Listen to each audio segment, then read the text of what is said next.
The night air was heavy with rot.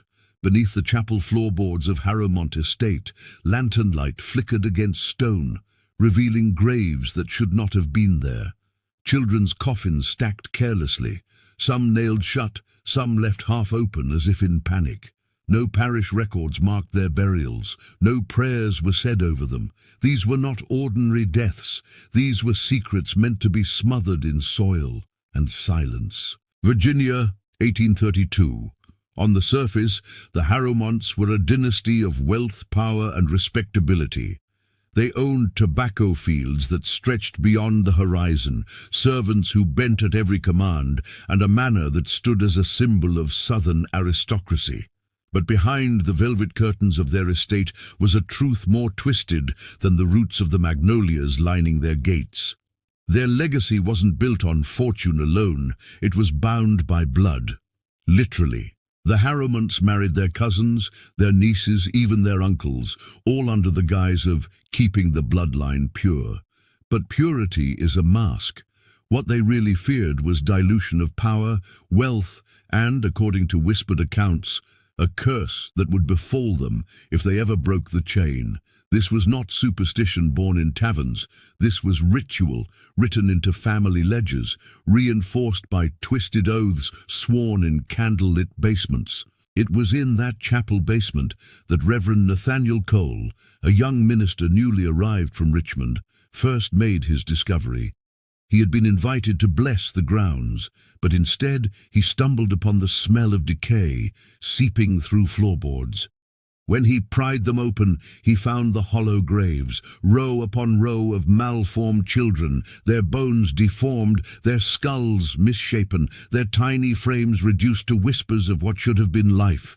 Cole's hands shook as he tried to understand what he was seeing. Were these stillborn, victims of disease, or was this the hidden consequence of generations of incestuous unions? The answer, he would soon learn, was far darker than he imagined. Make sure to subscribe to our channel and hit that notification bell so you never miss these dark historical mysteries. And tell us in the comments, what state are you listening from?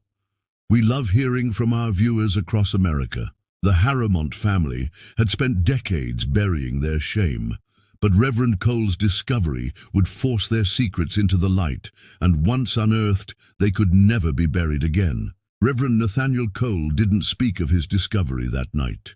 He left the chapel quietly, his face pale, his lips pressed thin. To the estate overseer, he offered a polite bow, muttered something about exhaustion, and rode back to the parsonage with shaking hands gripping the reins. But once alone, he collapsed into prayer, not from devotion, but from fear. What he had seen was not simply tragic, it was intentional. Those coffins had not been marked nor mourned. They had been hidden. The next morning, Cole returned to the estate under the guise of blessing the manor itself. He walked past portraits of stern-faced Harrowmont ancestors, men and women, whose eyes seemed to follow him. Their gazes were cold, heavy, like silent warnings not to dig too deep.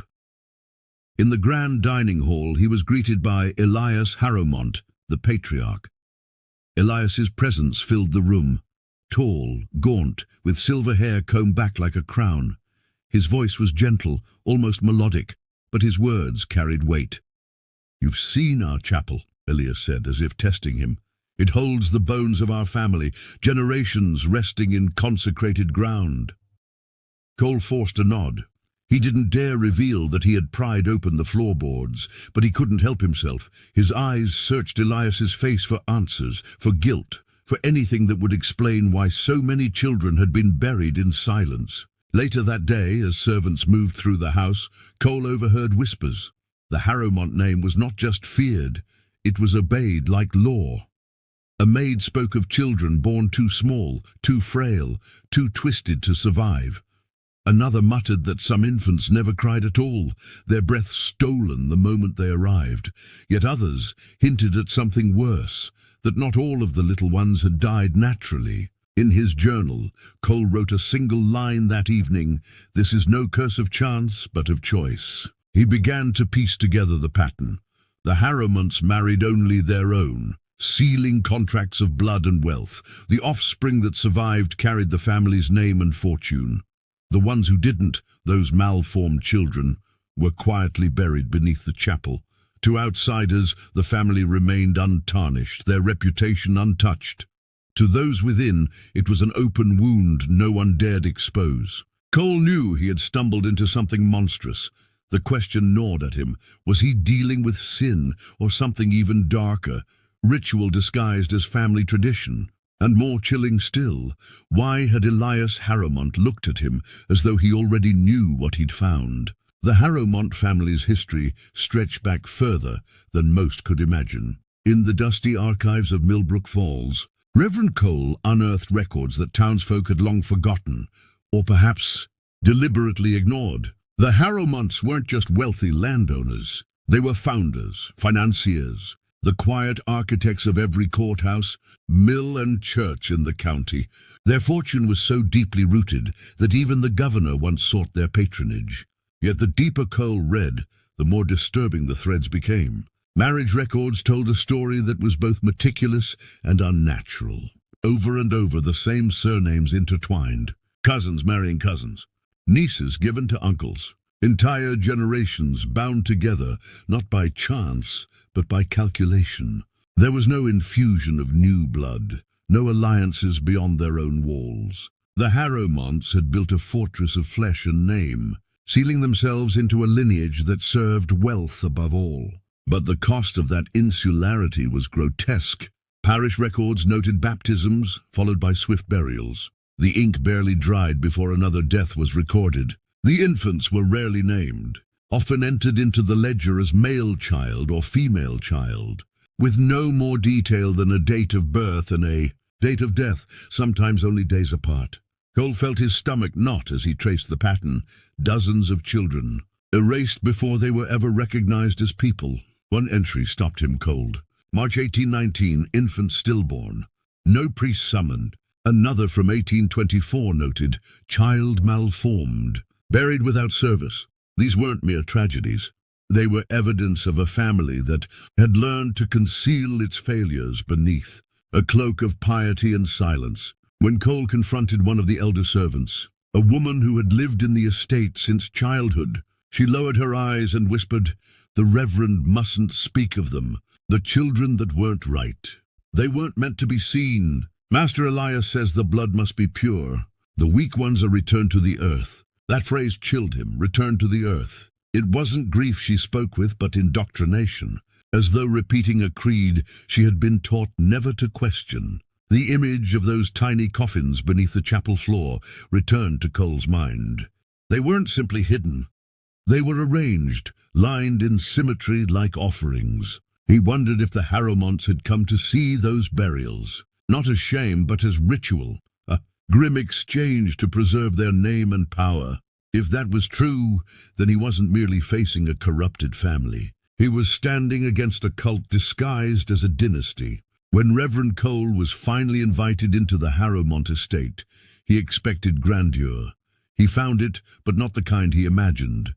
The mansion loomed over the valley like a relic from another century, its stone walls darkened with soot, its windows so tall they seemed more like watchtowers than sources of light.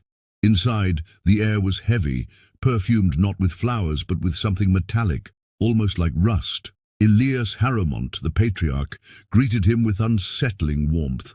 He was tall, silver-haired, his frame lean but taut like a man who had outlived his years by sheer force of will. His handshake lingered too long, his smile too precise.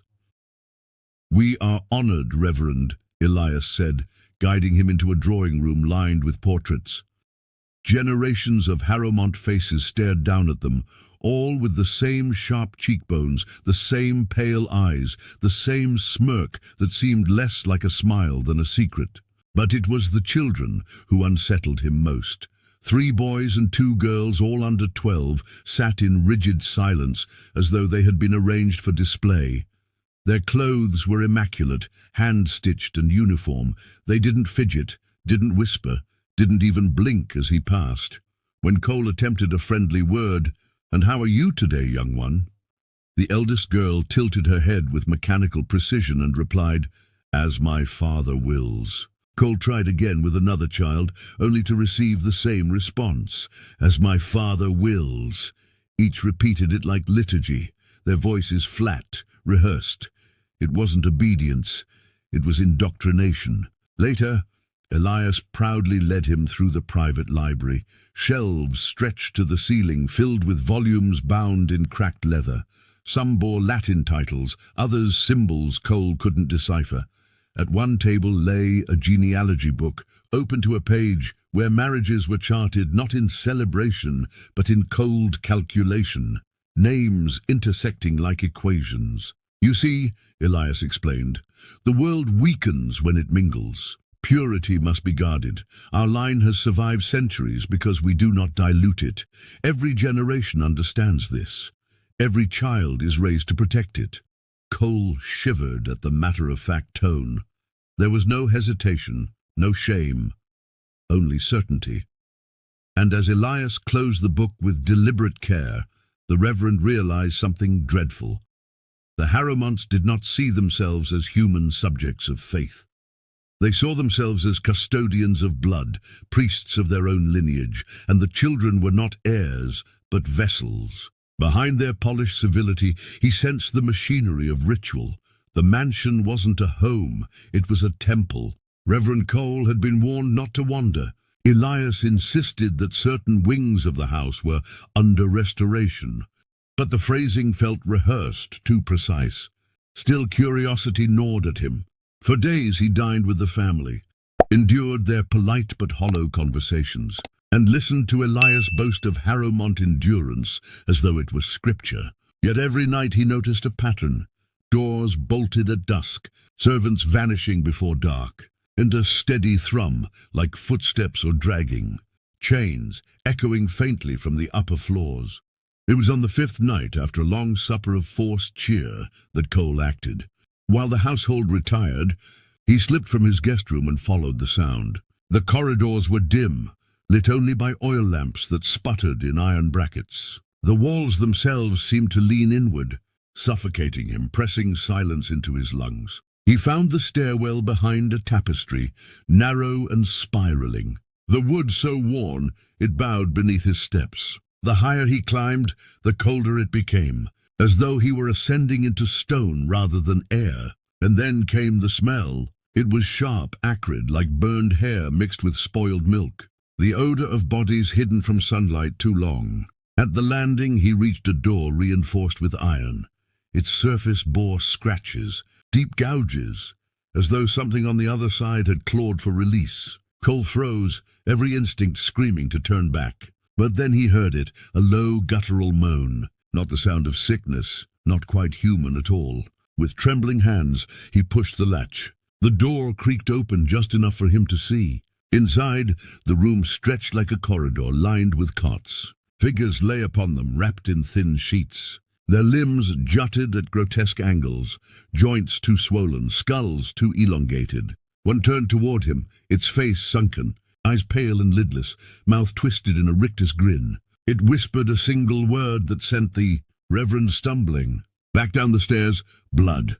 The door slammed shut behind him, as though pulled by unseen hands. Cole staggered into the hall, his knees weak, his breath ragged. Now he understood why the Harrowmont children spoke like puppets. The family was not preserving themselves out of vanity. They were breeding something unnatural, something neither fully human nor entirely lost. And they were hiding the evidence above the very rooms where they entertained their guests. The Harrowmonts didn't just guard their bloodline, they were feeding it. Reverend Cole didn't sleep that night. He sat in his chamber, staring at the candle, as though its flame could burn away. The images etched into his mind. Those deformed faces, those whispers that seemed less like words and more like curses carried from some abyss. It all replayed in relentless loops. He considered packing his satchel and fleeing under cover of night.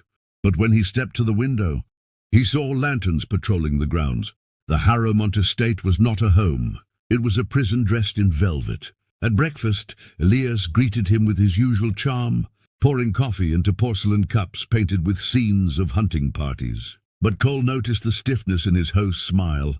The measured way he asked, "Did you rest well, Reverend?" The question carried weight, as if Elias already knew where Cole's feet had wandered. Cole's hands trembled as he stirred sugar into his cup, but he forced a steady reply, as well as can be expected in a house so full of history. Elias's eyes narrowed ever so slightly, then softened into feigned warmth. "Yes, history demands sacrifice. Our family knows this better than most." Cole nearly choked on his drink. Was it a slip, a confession, or a warning? The rest of the family joined them, faces serene, voices calm. Yet their silence, after each polite phrase, struck him as rehearsed, like actors waiting for a cue. Catherine asked about his sermon plans. Constance recited verses of scripture without emotion, and the children stared at him with those wide, unblinking eyes. He had the terrifying impression that they all knew what he had seen.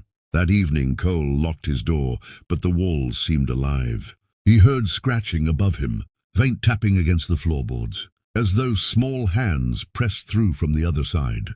He prayed, but the words came hollow, the verses dry in his mouth. For the first time in his life, faith felt like a mask, flimsy against something far older, something woven into bloodlines and stone. Then came the knock. 3 raps deliberate at his chamber door. He froze, whispering for courage. When he finally opened it, no one stood there, only a folded note placed neatly on the floor. In elegant script it read, "You see now, but you do not yet understand. Stay, and we will show you the covenant of flesh. Leave, and the blood will follow you." Cole's candle sputtered out at that exact moment, plunging him into darkness. Sleep abandoned Reverend Cole completely. The note lay on his desk like a coiled serpent, its words echoing louder than any sermon bell. Covenant of flesh. The phrase gnawed at him, hollowing out his thoughts until he could no longer distinguish his own fears from the house's whispers. By morning his eyes were bloodshot, his pulse quick and shallow, yet Elias greeted him with the same polished calm, remarking only on the beauty of the fog rolling across the fields. Cole forced a smile, but inside a question roared. How many others had seen what I've seen, and where were they now? He excused himself early and slipped into the library again. The air inside was heavy with mildew and secrets. He moved through rows of leather-bound volumes until one spine caught his eye. The Doctrine of Continuance. The book was unmarked, no author listed. Its pages were brittle, but the ink had not faded. Inside, he found diagrams of human figures entwined with roots, veins drawn like branches, feeding into a single monstrous tree. Beside it, passages spoke of preservation through joining, and the holy duty of keeping the blood unbroken. He read faster, his hands shaking. The Harrowmonts believed themselves chosen, guardians of a covenant older than the nation itself. They had sealed their line through intermarriage, through rituals, through what the text called sacramental breeding. Then he stumbled on something worse, accounts of the third-born, children marked by deformity, vessels too frail to contain the gift. These were not to be shown to the world, but kept as living offerings, proof of the family's devotion to the covenant. His stomach turned as the memory of the attic faces returned. The creak of a floorboard jolted him. Cole spun to find young Prudence, Elias's eldest daughter, standing in the doorway. Her hands were clasped in front of her, her gaze calm. "You've read too much," she said softly, not with anger but with pity. "It always begins this way." Cole stammered, demanding answers, but she only tilted her head, like a child studying a caged bird. "Don't fight it, Reverend. The covenant doesn't break, it consumes." And with that, she turned and walked away, leaving him trembling among the books, the silence thicker than any chain. The next evening, Reverend Cole could no longer ignore the pull of the house. Prudence's words clung to him like smoke. The covenant doesn't break, it consumes. He felt marked now, as if simply reading those pages had bound him to the Harrowmont secret. During supper, Elias and his wife conversed politely, discussing crops and trade as if nothing in their lives strayed beyond the mundane. Yet the way they looked at him, too intently, too measured, convinced Cole they knew what he had uncovered. Even the younger children seemed quieter, their eyes watchful, unblinking. That night he slipped from his quarters and followed the faint sound of movement below the floorboards. The house groaned, and in that stillness he discovered a stairwell hidden behind a panel in the hall. Its steps descended into a darkness untouched by lanterns, the air cold and stale as a crypt. Lantern in hand, Cole ventured downward. The basement was not storage, it was a sanctuary. Arched stone walls, blackened candles melted to stubs, and at the center, an altar carved from a single slab of marble. The surface was stained, as if with years of offerings. Symbols he had seen in the strange text were etched deep into the walls, interlocking circles, branching veins, and inscriptions in a script he couldn't read. And then he saw them. Small coffins arranged in a ring around the altar, each one no larger than a cradle. He forced himself closer.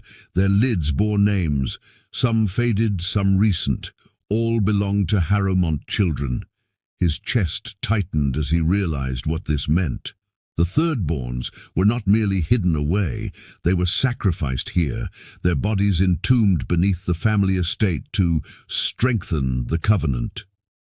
A sudden draught extinguished his lantern, plunging him into pitch blackness. He froze, hearing footsteps descending the stairs. Elias's voice carried through the dark, calm as ever. "You've seen what must remain unseen, Reverend. Few outsiders are granted such privilege." Cole's hands shook, clutching the useless lantern. "You call it privilege?" he choked out. Elias's steps drew closer, slow and deliberate. "The covenant asks much of us, it always has, but it has given us more than you can imagine. Continuity, power, a name that never dies." And then a soft rustle. Several more figures stepping into the chamber. The Harrowmonts were gathering. He could feel them circling in the dark, their breathing steady, unified. Cole realized he was no longer a guest. He was being initiated. Cole's heart pounded as shadows advanced. Candlelight flickered from a second source, hidden sconces, revealed by the movement of the Harrowmonts. He could make out faces, Elias stern and unyielding. Prudence, her expression unreadable. Charity, young yet resolute, eyes like dark mirrors. Around the circle of small coffins, other figures emerged, older children, servants who had long been unseen, and perhaps even former outsiders who had been drawn in. Their lives surrendered to the family's covenant. "You will witness," Elias said, "and understand. Only then can you leave, if you leave." A low chant began, almost imperceptible at first, then swelling to fill the vaulted basement. The symbols on the wall seemed to glow in the candlelight, ancient ink, black as blood. Cole recognized shapes he had studied in the forbidden texts, spirals representing life and death, entwined with geometric patterns no mortal should trace. The ritual was old, older than the town itself. Prudence stepped forward, holding a small vial of liquid, deep crimson. Cole could barely breathe. He realized it was blood, perhaps human, freshly drawn. Charity assisted, placing the vial on the altar alongside items of clothing, trinkets and tiny dolls, offerings to the covenant. The air was thick, suffocating, as though the walls themselves pressed closer. The chanting grew louder, a harmonic pulse that reverberated in Cole's chest. Then a sound he would never forget, a soft cry, almost imperceptible, like a child's whisper. One of the coffins creaked, a lid lifting slightly, and Cole caught a glimpse of the pale, wide eyes of a hidden child. The horror struck him, not just the cruelty, but the calm acceptance, the normalization of the unthinkable. Elias's voice cut through the rhythm. "This is the covenant's way. Blood binds us, blood preserves us, blood protects the legacy. What the world sees as monstrosity is our salvation." Cole's instincts screamed at him to flee, yet his body froze. The figures had turned toward him, eyes piercing, expectant. He realized the ritual was not complete until he acknowledged it, and to refuse would mark him as intruder, or worse, a threat to the family's centuries-old secret. Time stretched. The chanting continued. He could feel his will bending under the weight of centuries of tradition. The pull of a power older than the town, older than law itself. Every step he had taken in Milbrook Falls had led here, into a chamber where morality had no sway, and survival required more than courage. It demanded participation. And in that moment, Cole understood. The Harrowmont's legacy would not end. Not while they had blood, secrecy, and devotion to the Covenant. Cole's mind raced, every thought a clash between instinct and reason. The weight of the ritual pressed on him like iron chains. Each chant, each sway of the figures around him seemed to pull him deeper into a world where morality and law were illusions. The vials, the tiny dolls, the pale eyes in the coffins, they were all pieces of a system centuries in the making. And now he was entangled, whether he liked it or not. Prudence's gaze locked onto his. "You see, outsider, the Covenant chooses those who understand," she whispered, almost kindly, yet with an edge sharp enough to cut. Cole felt a shiver run down his spine. He had studied the occult, read the hidden texts, deciphered symbols buried in forgotten libraries, yet nothing had prepared him for this. Living, breathing evidence of what those texts only hinted at. Charity stepped closer, hands folded, eyes wide but knowing. "It is not evil," she said softly, "only preservation. We protect what the world wants to destroy." Cole wanted to scream, to shout that the children, the coffins, the secrecy, it was evil. But the words caught in his throat. There was a magnetism here, a terrifying allure. The room pulsed with it. Each chant seemed to seep into his skin, his nerves, his very bones. Elias advanced, holding a small ceremonial dagger. The blade gleamed, catching the flickering candlelight. Cole's stomach turned, heart hammering.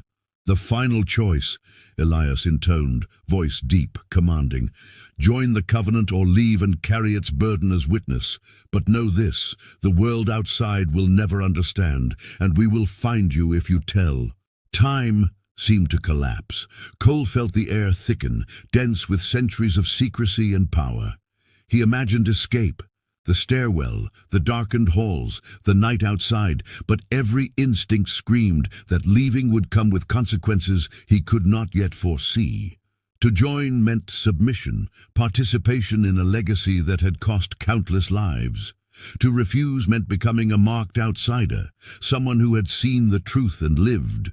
But at what cost? He noticed subtle movements in the room, servants bowing their heads, children trembling yet unbroken, symbols carved deeper into the walls, as if responding to his hesitation. The Covenant thrived on the living witness, the one who might falter, the one whose resolve could either strengthen the ritual or break it. Cole's hands trembled. His mind raced for a plan. Could he feign compliance, gather evidence and escape? Or was this place, this family, an inescapable web where every step forward sank him deeper? The chant intensified, and the room seemed to hold its breath, waiting for his answer, knowing that whatever he chose would seal his fate, one way or another. Cole's mind raced, every muscle coiled with tension. He understood now that survival required more than brute force. It demanded cunning, observation, and a careful reading of the Covenant's rhythms. He studied the movements of Prudence, Charity, and Elias, noting the subtle hierarchy, the silent cues, the almost imperceptible gestures that dictated power. Every sway, every glance, every whispered syllable carried weight. One misstep could be fatal. The children on the floor, pale and silent, seemed to observe him with an awareness that unsettled him. They were more than witnesses. They were part of the ritual, vessels of knowledge and fear. Cole felt the weight of their gaze, a silent judgment pressing down, testing his resolve. Could he manipulate the ritual without breaking its rhythm? Could he bend the Covenant to his advantage without revealing his intentions? Prudence approached, hands extended, offering a chalice of dark liquid. "Drink," she murmured, her tone both gentle and commanding. Cole's stomach churned. He knew the chalice contained a potion, a concoction designed to bend will, induce obedience, or unlock memories better left buried. One sip, and he might understand the covenant's true depth, or lose himself entirely. He measured his options. Refusal was dangerous, but compliance was risky. He feigned hesitation, letting his gaze wander, pretending to weigh the choice. In that moment he memorized the room's layout, the placement of hidden doors, the small alcoves where tools of ritual were kept, the faint scratches along the walls that marked the covenant's secret history. Each observation was a thread he could follow later, a map to potential freedom. Charity's voice cut through the tension, almost a whisper. "Do not be afraid. The covenant chooses those who can endure." Her words carried a strange reassurance, but Cole sensed the underlying threat. Endurance here was a trial of mind, body, and soul. He nodded slowly, reaching for the chalice, but his mind raced faster than his hand. The slightest slip, the wrong gesture, could expose him. He calculated the sequence: lift, sip, lower, timed perfectly with the chanting, allowing him to appear compliant while masking his intentions. The covenant expected obedience, yet Cole planned deception. As the liquid touched his lips, warmth spread through his chest, a sensation both soothing and alarming. He felt a shift, subtle but undeniable. The room seemed to respond, the chants vibrating deeper, the children's eyes widening in anticipation. Cole understood the covenant's power was not just in the ritual, it was in the psychology, the unseen manipulation, the control of perception. And now he had to navigate it carefully, balancing the illusion of compliance with the truth he sought to uncover. The warmth from the chalice lingered, a subtle hum beneath his skin, threading through Cole's thoughts like a secret signal. It wasn't just a drink. It was a test, a probe into his psyche, a measure of his resistance. Every sensation, every flicker of awareness felt amplified, as if the room itself were attuned to his very pulse. He realized that surviving here meant more than observing. It meant learning to anticipate the covenant's invisible currents. Prudence's eyes met his, sharp and knowing. "You feel it," she whispered, her voice soft but edged with power. "It flows where the mind bends, where the soul hesitates. Few endure it, fewer still resist." Cole nodded subtly, careful not to reveal the calculations racing behind his calm facade. To resist completely would mark him. To submit entirely would erase him. He needed a path between, a delicate balance of action and deception. Charity's chant swelled, a low vibration that seemed to resonate within the walls themselves. The children shifted in their hidden alcoves, their faces pale, eyes reflecting centuries of contained fear and knowledge. Cole's gaze swept over them, noting patterns.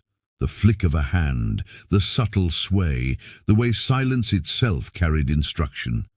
Every gesture was a piece of the covenant's code, a layer of manipulation waiting to be decoded. Elias appeared beside him, almost imperceptibly, as if he had been summoned by the rhythm itself. "They test you," he murmured, his voice barely above the chant. "They measure the limits of what you can bear. But be careful. What you learn may not be yours to wield." Cole swallowed, aware of the gravity behind the words. Here, knowledge was power, but power exacted a cost. He watched Prudence approach the altar, a small knife glinting in the dim candlelight. The children knelt in silent reverence, hands clasped, faces drawn tight with tension. The ritual began to unfold with a precision that made Cole's skin prickle. Every movement, every intonation, every breath was part of a calculated design. He could feel the covenant's grip extending outward, touching every thought, every hesitation. Cole realized then that his strategy must evolve. Observation alone would not suffice. He needed engagement, subtle testing, probing the limits without provoking exposure. The chalice had been the first step. Now he would allow the ritual to unfold, following its rhythm while inserting his own deliberate disruptions.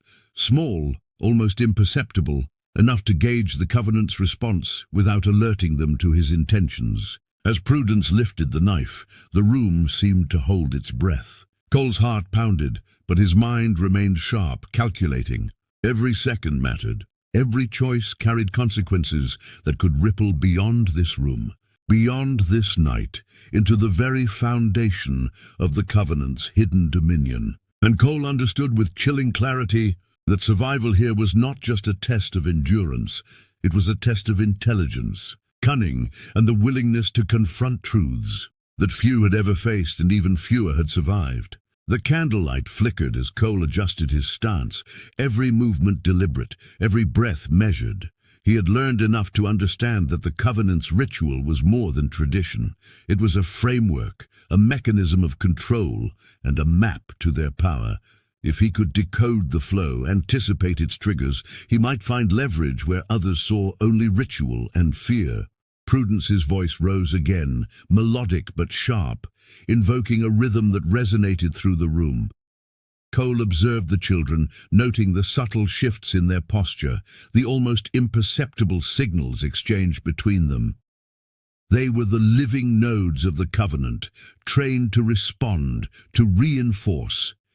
Each of their movements reinforced the spell of authority, and Cole realized that the true power of the Covenant did not lie in its elders, but in the network they had cultivated. The children, the servants, the invisible enforcers who watched, reported, and maintained the equilibrium of fear.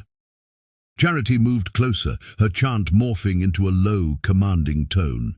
She approached Cole as if sensing his attention, her eyes narrowing. But Cole remained calm, letting her presence wash over him while he subtly tested her focus. A small gesture, almost unnoticed, a tap of the chalice on the floor, was enough to gauge the Covenant's responsiveness. Charity's hand twitched, a microsecond too late, a small crack in the perfect rhythm. Cole's pulse quickened, not from fear, but from recognition. Every ritual carried its vulnerabilities, if one could observe closely enough. Elias whispered from the shadows, "Every system has its seams, every power its weakness. Find them carefully." Cole nodded, feeling the weight of those words. He understood that what he was witnessing wasn't just ceremony.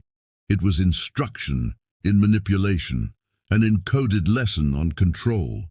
To master it, he had to think like them, anticipate like them, and act without being seen. He began to chart patterns in his mind, the cadence of the chants, the positioning of the candles, the sequence of gestures that dictated attention and obedience. It was a mental map, a framework to exploit, without breaking the outward rhythm of compliance. Every subtle deviation he introduced, an unsteady step, a slightly delayed response, was a probe, testing the limits of observation and correction. By the time Prudence concluded the section of the ritual, Cole had learned more about the Covenant in a single hour than most would in a lifetime. He understood that survival required more than strength or endurance. It demanded intelligence, patience, and the courage to exploit the very system designed to dominate. And as the ritual transitioned to its next phase, Cole felt the cold clarity of his objective: to expose, to unravel, and to turn the Covenant's own precision against them. The room held its breath, unaware that one of its most attentive observers was already plotting the first domino to fall. The candles burned lower, casting elongated shadows that seemed to stretch and twist, like living things across the walls of the mansion. Cole moved silently, every step calculated, a ghost among the orchestrated chaos. He could feel the Covenant's gaze, sharp and probing, though they believed themselves invisible behind their ritualistic veneer. Their confidence was their weakness, and Cole knew it. He had observed too much, memorized too many patterns, and now the subtle art of manipulation became his weapon. The children were the key, as always. They moved with eerie synchrony, eyes wide yet obedient, tracing invisible lines of authority that their elders had etched into them. Cole had noticed how the eldest child, a boy of perhaps 12, hesitated for a fraction too long when Charity gestured. That fraction, imperceptible to most, screamed opportunity.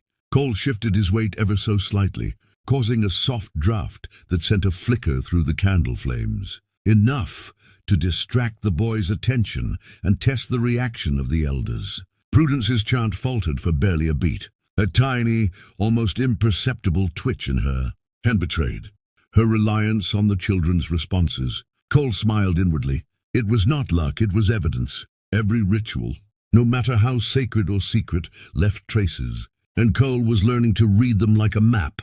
Elias whispered from the shadows, guiding him with precise reminders. They are flawless only when no one watches. But you are watching. That is enough. Cole's mind raced, calculating sequences, noting how gestures, tones, and movements intertwined like a complex lattice. Every element had a purpose, a role in the covenant's self-sustaining authority. Yet he recognized the patterns as mechanical rather than mystical. Human minds, trained and coerced, could be predicted, and predictability was vulnerability. He initiated a subtle deviation, a small cough, a careful shuffle of feet, testing the threshold of detection. Charity's gaze shifted slightly, a micro-expression of doubt quickly masked, but enough for Cole to know he had penetrated the ritual's aura. He was no longer merely an observer. He was a participant, bending the edges of the performance without exposing himself. Minutes stretched into hours. Each segment of the ritual revealed more.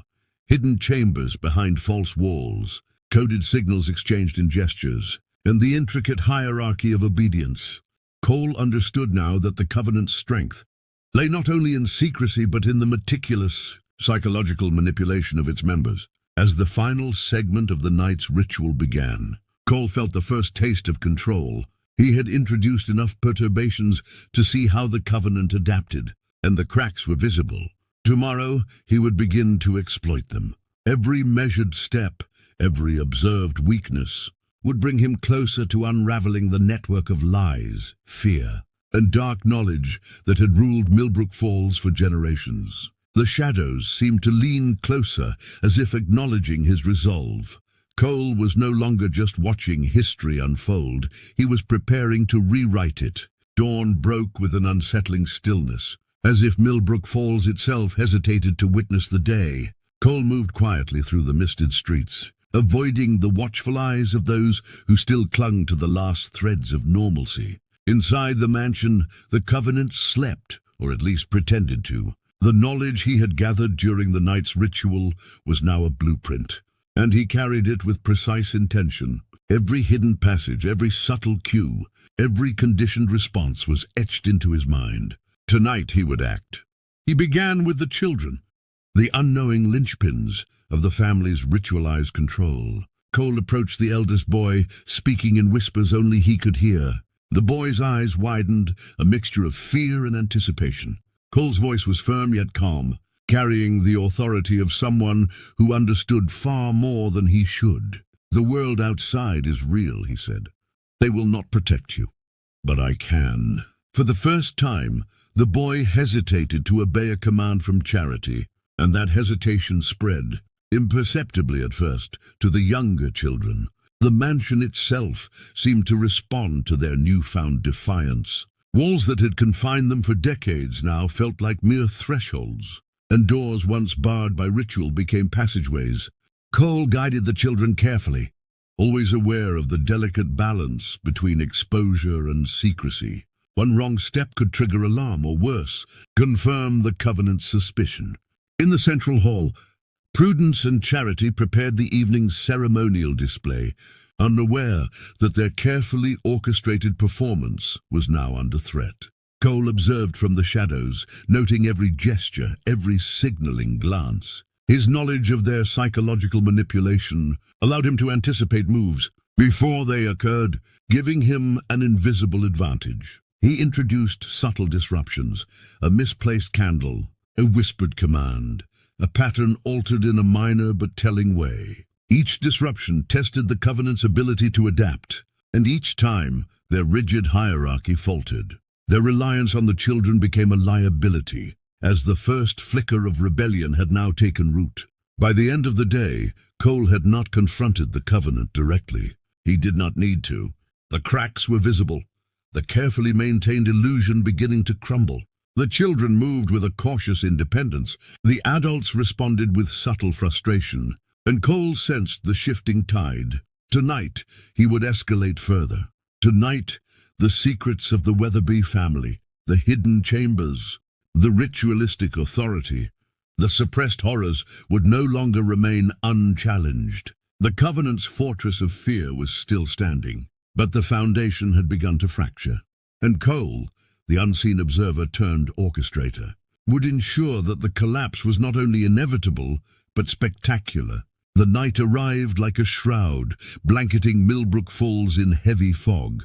Cole moved silently through the mansion's corridors, the children trailing behind him, their small hands clutching his with a mixture of fear and newfound courage. Every step was deliberate, every shadow observed. The Covenant believed their control was absolute. Yet tonight, every ritual, every gesture, every symbol they relied on would betray them. Cole guided the children to the hidden chambers, where the deformed and neglected offspring had been confined for decades. The air was thick with the scent of dust, decay, and lost innocence. As the children saw their peers, their whispers broke the silence, a chorus of shock, recognition, and sorrow. Cole's heart ached for them, yet he knew this was the moment history had concealed, the moment the truth demanded exposure. The adults, Prudence, Charity, and Silas, entered the grand hall, unaware that the very instruments of their dominance were now turned against them. The ritual table, the symbols etched into the floor, the carefully timed sequences, they all became tools of revelation rather than control. Cole disrupted each element with meticulous precision, drawing the Covenant into confusion. Panic flickered across their faces, untrained for resistance from those they considered powerless. In the chaos, the children moved with purpose, freeing their hidden siblings, opening doors, and revealing chambers that had been sealed for decades. The Covenant's intricate web of manipulation began to unravel visibly, their carefully constructed world collapsing around them. Fear replaced authority, uncertainty replaced confidence. Cole confronted Silas directly, whispering the truth he had uncovered over months of investigation. Every cruel act, every secret, every murder and betrayal was now exposed. Silas's eyes widened with disbelief, then narrowing with fury. But it was too late. The walls that had imprisoned generations could no longer contain their power, nor could the silence of history. Yet as the mansion burned with the symbolic light of revelation, a quiet unease settled over Cole. In the shadows of a hidden room, he discovered a stack of journals, meticulously detailing plans that predated even the Covenant. Rituals, lineages, and secrets so deep they suggested a far greater corruption than even he had imagined. The true scale of the Weatherbe family's darkness was far from fully revealed. As the fire illuminated the faces of the liberated children and the crumbling authority of the Covenant, Cole realized history's shadows are never fully dispelled. Some truths remain buried, waiting for the next observer to uncover them. The mansion, though emptied and exposed, still whispered secrets that no light could entirely erase. And in that lingering whisper, the audience is left to wonder what other hidden legacies, rooted in corruption and bloodlines, continue to shape the world unseen.